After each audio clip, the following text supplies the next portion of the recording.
नमस्कार. स्वामी महाराजांची आवडती सेवा कोणती? कोणती सेवा केली म्हणजे महाराज लवकर प्रसन्न होतात? त्याबद्दल थोडंसं सांगते. स्वामी महाराजांची आवडती अशी कोणतीही सेवा नाही. स्वामींना तुम्ही शुद्ध अंतःकरणाने आवाज देऊन बघा, महाराज नक्कीच धावून येतील.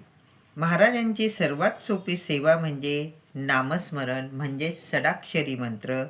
अगदी सोपा. तो म्हणजे श्री स्वामी समर्थ.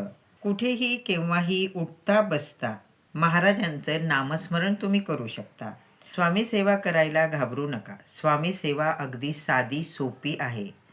म्हणून उठता बसता तुम्ही नामस्मरण करू शकता. स्वामी सेवा करायला कुठलेही असे नियम नाहीत. स्वामी तारक मंत्र, स्वामी चरित्र सारामृत, नामस्मरण ही सेवा तुम्ही करू शकता. धन्यवाद. सर्वांना श्री स्वामी समर्थ.